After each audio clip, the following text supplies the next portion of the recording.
कुरुक्षेत्र पहुंचे शिक्षा मंत्री महिपाल ढांडा ने केंद्र सरकार के 11 साल पूरे होने पर भाजपा जिला कार्यालय में प्रेस वार्ता की, जहां पर आधे घंटे से ऊपर तक सिर्फ और सिर्फ कांग्रेस पार्टी की कमियां ही गिनाते रहे। शिक्षा मंत्री महिपाल जी से जब हिसार विश्वविद्यालय के छात्रों पर हुए लाठीचार्ज के बारे में पूछा गया तो उन्होंने कहा कि मामला मेरे संज्ञान में नहीं है और इस मामले में जिन्होंने भी लाठीचार्ज किया उस मामले की जांच होगी। 8वीं की अभी तक स्कूल में किताबें न पहुंचने के बारे में उन्होंने कहा, हरियाणा प्रदेश देश का पहला राज्य है जहां पर एडमिशन से पहले सभी बुक्स पहुंच गई हैं। एडमिशन खत्म होने से पहले ही प्रदेश भर के सभी स्कूलों में किताबें पहुंच गई। शिक्षा मंत्री महिपाल ढांडा ने कहा कि मैंने अपने विभाग को लेकर पत्र लिखा है। मेरे विभाग में सभी काम हिंदी भाषा में हो, क्योंकि ज़्यादातर लोगों को अंग्रेजी में बात करने के बारे में ठीक से पता नहीं होता। हिंदी हमारी राष्ट्रभाषा है, हिंदी में ही सारा काम हो, इससे लेकर अपने विभाग को पत्र लिखा है। प्रदेश में सब काम हिंदी भाषा में होने चाहिए। उन्होंने कहा कि अब विश्वविद्यालय में कुलपति नहीं कुलगुरु होंगे, पद की गरिमा बनी रहेगी और इससे सर्वोच्च सम्मान भी मिलेगा। शिक्षा मंत्री महिपाल से जब पूछा गया कि 10वीं और 12वीं के कई स्कूलों में नॉन अटेंडिंग शिक्षा होती है, बच्चे बाहर प्राइवेट कोचिंग लेते हैं, तो उन्होंने कहा कि ये मामला सरकार के संज्ञान में है और इस पर कार्रवाई भी होगी। जो बच्चे स्कूल में पढ़ रहे हैं उन्हें स्कूल में ही पढ़ना चाहिए। मामला प्रदेश सरकार के संज्ञान में है, नॉन अटेंडिंग नहीं होना चाहिए। इस पर पूरी तरह से कार्रवाई की जाएगी।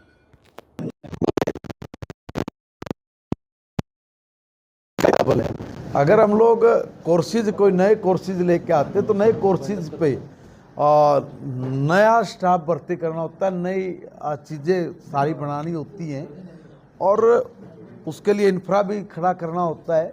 तो स्टार्टिंग में कुछ दिक्कतें आती हैं जब भी नए कोर्सेज होते हैं। जो पहले से ऑलरेडी कोर्सेज चले हुए उसमें कोई फीस नहीं बढ़ी है। पढ़ रहे हैं उनको लेकर भी नियम लागू किए गए थे, जगह को लेकर, इंफ्रास्ट्रक्चर को लेकर, लेकिन कोई पूरे नहीं करते, चाहे फायर एग्जिट सिस्टम हो। जैसे अभी मेरे पास भी ये मामला संज्ञान में आया तो मैंने भी काफ़ी कुछ विचार करने के बाद मैं भी इस निर्णय पे पहुंचा हूं और बहुत जल्दी मैं इसकी एक मीटिंग भी करने वाला हूं कि जो हमारे संस्थान चलते हैं, देखिए हम लोग किसी को रोक नहीं सकते। अब आप भी अगर कोई नॉलेज देना चाह रहे हैं, पढ़ाना चाह रहे हैं, आप पढ़ाइए, कोई दिक्कत नहीं है। मगर जो बच्चा रेगुलर है, हमारा कोई बच्चा अगर रेगुलर है, वो क्लास टाइम में उन इंस्टीट्यूशंस पे ना हो रही है, ये मुझे समझ में आया। और आप जैसे 10 लोगों ने राय दी होगा तो हमारा बच्चा स्कूल में भी रहेगा और उसके बाद इसने पढ़ाई करेगा। कुलपति नहीं, कुल गुरु है हमारे, और कुल गुरुओं से गुरुकुल बने थे।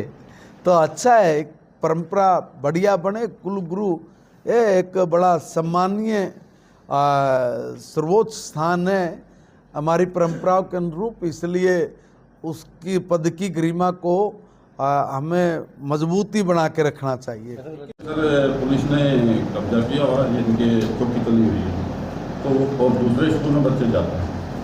देखिए हाँ, कई जगह ये जो बात आती है, मैंने 1-2 जगह और पहले फतेहाबाद में भी एक मेरे पे ये बात आई थी।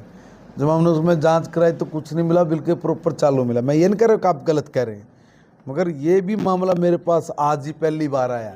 एक बार मैं इसको भी चेक करवाऊंगा, इसको भी दिखवाऊंगा। और माननीय विधायक, पूर्व विधायक, मंत्री बैठे हैं, हमारे सारे नेता बैठे हैं। अगर कोई इस तरह का मामला है तो उसकी मुझे एक बार ही अगर पंचायत की तरफ से भी कोई रेजुलेशन आ जाए, कोई आप लोग कंप्लेंट्स भी मुझे देंगे, मैं उसी पे कार्रवाई कर दूंगा।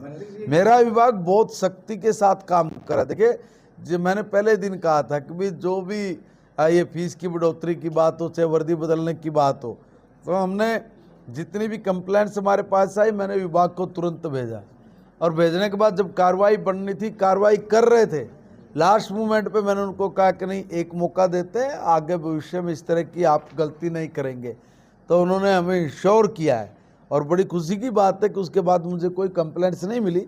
फिर भी अगर कोई और ऐसा होगा तो मैंने उनको कहा कि एक वार्निंग जरूर बनती है, एक चेतावनी देनी जरूर बनती है, और उसके बाद अगर कोई फिर भी बाज नहीं आएगा तो फिर उस पर जितना कड़े से कड़ा एक्शन लेना होगा मैं लूंगा। दिए हैं बच्चों को भी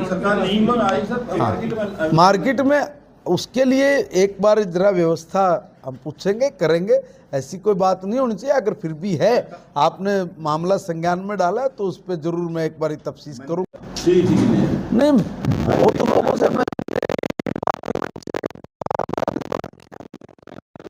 एक देश ने उसने हस्तक्षेप करा तब ये युद्ध रुका है, ये हुआ है, उसके प्रभाव में आ गए, उसमें हो गए। अरे उसके प्रभाव में तुम लोग आते थे कि उस तक हाथ भी नहीं मिला पाओ थे। आज तो देश का प्रधानमंत्री जब जाता ना, तो उनका नेता हमारे प्रधानमंत्री की भारत के 140 करोड़ लोगों के जो प्रतिनिधित्व करता है, दुनिया का सबसे ताकतवर देश का राष्ट्रपति कुर्सी आगे पीछे करता है। ये है भारत की ताकत। आप लोग कर बोला उसके हस्तक्षेप से डर गया, या वो तो उन्होंने उस बात को मान लिया। ये तो इस तरह के ये बयान देते ना, नीचे देखो आप लोगों में क्या कहते हैं, बोले इनको शर्म नहीं आती, क्या बोल रहे हैं, ये मंदबुद्धि है क्या? अरे तुम फैसला कराने वाले, तुम लोग ही सब चीज करने वाले, तुमने क्यों नहीं किया? भाई इतना ही नहीं है, इससे भी आगे हुआ है। देखो, जब तक हम लोग 18,000 गांव 70 साल में 18,000 गांव ऐसे थे जिन्हें बिजली का खंभा नहीं देखा, बल्ब पे नहीं देखा, और कह रहे भाई हमने इतना बड़ा काम किया। 18,000 गांव में पहली बार बिजली की व्यवस्था आदरणीय नरेंद्र मोदी जी की सरकार ने करके दी। तो पूछना चाह रहा हूं, थारे खाते में सीधे पैसे डाल दिया। हम किसान विरोधी हैं या किसान के तेसी हैं? आप भी मारते नुए कहने लगे, अकबिला भाई हम कड़ जाओगे। अरे भाई नंबर 1 में काम हो रहा। भाई तुम अगर आरती बता 20,000 रुपये लोगे या किसी पर तभी उससे चेक दोगे, वो भी सुरक्षित, तुम भी सुरक्षित। प्रधानमंत्री जी ने जो जो देश के लिए किया है 11 साल में, वो उपलब्धियां सारी दुनिया को पता हो। अभी आप यहाँ हम लोग आंदोलनों की भूमि रही है हमारी। हमने प्रधानमंत्री माननीय मोदी जी, उनके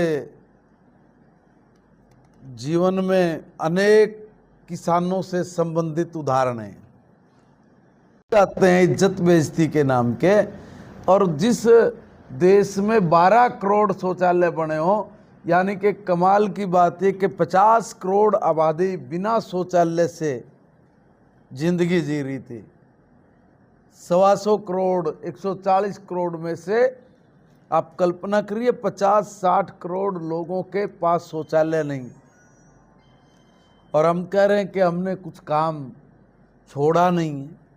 तो तुमने किया क्या? एक छोटा सा शौचालय तक भी नहीं बना पाए भाई। इतना ही नहीं है, भारत के प्रधानमंत्री नरेंद्र मोदी जी ने प्रधानमंत्री बनते ही कहा कि भाई, हमारे प्रधानमंत्री राजीव गांधी जी बोलते थे कि भाई मैं 1 रुपया भेजता हूँ 15 पैसे पहुँचते हैं, इलाज करो इसका। तो इलाज किया। देश में जिन लोगों को बैंक में खाता खुलवाना है और गरीब आदमी को तो बैंक की चौखट पे भी नहीं चढ़ सकता था, उसको 2 लोगों के हस्ताक्षर कराने पड़ते थे, तब जाके खाता खुलेगा। और मेरी मर्जी, मैं हस्ताक्षर करूं कि ना करूं। बड़ी चिंता थी, मगर मिशन बड़ा था। भारतीय जनता पार्टी की केंद्र में जो सरकार आदरणीय नरेंद्र मोदी जी के नेतृत्व में चल रही है, उसको 11 साल हो गए हैं। 11 साल में अनेक ऐसी उपलब्धियां हैं जिसके बारे में हम लोग कल्पना भी नहीं कर सकते थे। और कुछ तो ऐसी हैं कि जो बहुत पहले हो जानी चाहिए थी, और जो नहीं हुई उसका भी कोई कारण है। देखिए, जब तक राजनीतिक परिपक्वता मजबूत नहीं होगी, तब तक आप कुछ नहीं कर सकते। कमज़ोर राजनीतिक सोच के कारण बहुत बड़े नुकसान इस देश को उठाने पड़े। जब हमारे यहाँ आज़ादी नहीं थी, राजे रजवाड़े थे, तब भी इस देश को कमज़ोर राजनीतिक सोच के कारण बहुत नुकसान उठाए। सोने की चिड़िया को कंगाल बनाने में सारी दुनिया के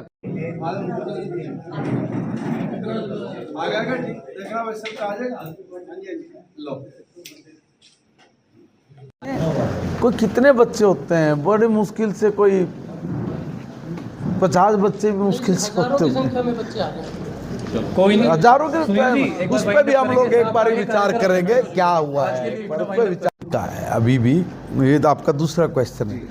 मैं निवेदन कर रहा हूँ कि बहुत सख्ती के साथ सरकार ने उनको चांस दिया है, कहा है कि देखिए भैया जो कमियां हैं इनको आप लोग दूर करिए। और आप एकदम भी मान लीजिए बच्चे तो हमारे आपके पढ़ रहे हैं, अब एकदम मैं उनको ये कहूँगा ले भाई तू 1000 बच्चा ना बाहर काट चल, देखो उसको हम लोग इस तरीके से नहीं, उसको बहुत तरीके से हमने कहा है। जिनको बंद करना था उनको बंद भी किया है, जिनको कई बार वार्निंग दी उनको ताला भी लगाया, मगर जिन्होंने ये हमें आश्वस्त किया है कि भाई हम लोग इतने दिन में अपनी ये प्रक्रिया पूरी कर लेंगे, उनको हमने कहा है कि आप ठीक है करिए, नियम के अनुसार आप करिए, और जो नियम की धज्जियां उड़ाएगा बस उसको फिर अब आगे और ज़्यादा नहीं भुगतेगा प्रदेश, ये तय है।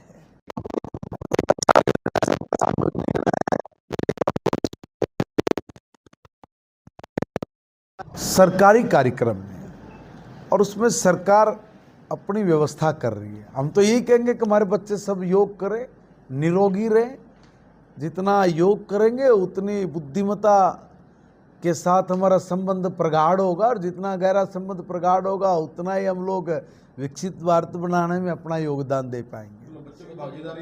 बिल्कुल करनी चाहिए, वो कोई फोर्सली नहीं है, वो इच्छा अनुसार है। मेरी राष्ट्रभाषा है, और राष्ट्रभाषा नहीं हम लोग इंग्लिश में क्यों काम करेंगे भाई?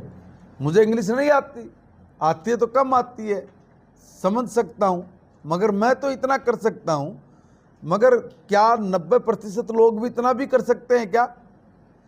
हमारे प्रदेश में 90% लोग इंग्लिश से बहुत दूर होते हैं, और काम सारा उनकी समझ में आना चाहिए। उनको पता ही नहीं बेचारे को कागज पे क्या लिखा हुआ है क्या नहीं लिखा हुआ है, वो नहीं समझ सकता उस भाषा को। हम लोग 5-7% लोगों के लिए 90-95 लोगों के साथ अन्याय नहीं कर सकते, इसलिए मैंने कहा मेरा डिपार्टमेंट टोटल हिंदी में काम करेगा। क्या लिखा है कोई भी होगा तो आराम से पढ़ेगा, समझेगा, अपना काम करेगा, उसमें क्या दिक्कत है। और मैं तो चाहूँगा कि हरियाणा में हर जगह पे हिंदी में काम होना चाहिए। मेरे को ये मामला अभी संज्ञान में नहीं आया, मेरे कब हुआ? हाँ देखो वो कई दिन से काम वाम नहीं, देखिए मेरे संज्ञान में मामला नहीं आया। एक बारी कुछ इश्यूज ऐसे हैं जो करंट में हुए हैं, तो उसकी जानकारी एक बार लेके बात करेंगे कि ये मामला हुआ क्यों है। स्कॉलरशिप जो है वो समय पे ही जाती है, कोई ऐसी बात नहीं, मगर फिर भी कहीं कोई अड़चन होगी, कोई टेक्निकल बात होगी तो एक बार इसको दुरुस्त कर लेंगे, कोई बड़ा इशू नहीं है ये।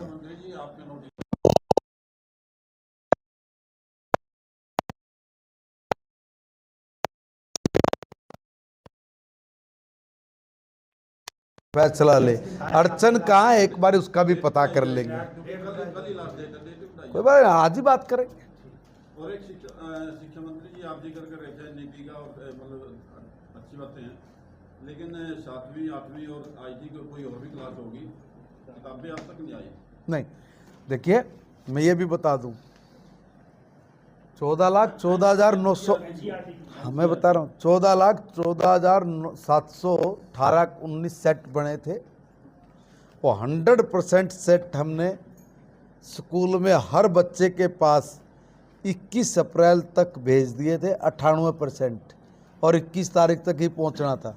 23 तारीख तक 100% बुक भेज दी। हरियाणा देश का यहाँ भी पहला राज्य बना है जहाँ 7 महीने 6 महीने 8 महीने तक बुक्स नहीं पहुँचती थी, वहाँ एडमिशन ख़त्म होने से पहले ही हर जगह बुक भेजी है। अगर कहीं ये बुक्स नहीं मिली है जो सेट्स सरकार ने गरीब बच्चों को देने थे, तो आप मुझे एक उदाहरण दे देंगे, मैं उसके ऊपर एक्शन लूँगा। ऐसे काम है कि 2018 में और जो आज है, इनका एक पैमाना होता है कि भाई इतने साल के बाद ये प्रमोशन होनी है, इतने साल के बाद ये प्रमोशन होनी है। तो एक रूटीन का सिस्टमेटिक काम है, जो जैसा तरीका है विभाग उसी तरीके से वो करेगा। वो अलग अलग विभागों में गए बच्चे, अलग अलग विभागों में अलग अलग उसकी प्रमोशन के सारे रास्ते होते, उस पर तो होगा, उसमें कोई प्रॉब्लम थोड़ी। यही काम रह गया। अभी एक बात कह देते हैं कि भाई अमेरिका के हस्तक्षेप के बाद हमने सीज फायर उठा कर लिया। क्या झूठ बोलते हैं लोग, कैसे उल्लू बना रहे हैं। एक बात सारी दुनिया को पता है कि सर्वदलीय बैठक बुलाई, उस सर्वदलीय बैठक में क्या फैसला हुआ था? उसमें फैसला तो ये हुआ था ना कि भाई सेना के हाथ खुले करेंगे, सब सहमत थे। सेना ही टाइम फिक्स करेगी, इस पे भी सब सहमत थे। कितनी कार्रवाई करनी है सेना ने करनी, इस पे भी सब सहमत थे। काम किया, मगर आज वही मेरा किसान भाई ये कह रहा है, लट गाड़ दिया भाई मनोहर लाल जी की सरकार ने, नायब सैनी जी की सरकार ने। तो पहले जब मनोहर लाल जी थे तब मोदी जी के नेतृत्व में इतना बड़ा फैसला लेना सबके बस की बात नहीं थी। ये फैसला जो लिया गया ये किसान के हित में आज तक का सबसे बड़ा ऐतिहासिक फैसला हुआ है। भाइयों इतना ही नहीं हुआ है। अब आप एक बात बताओ कि रीढ़ को तोड़ना, क्योंकि दब्बू पिछलग्गू भारत बना दिया कमजोर राजनीतिक सोच ने।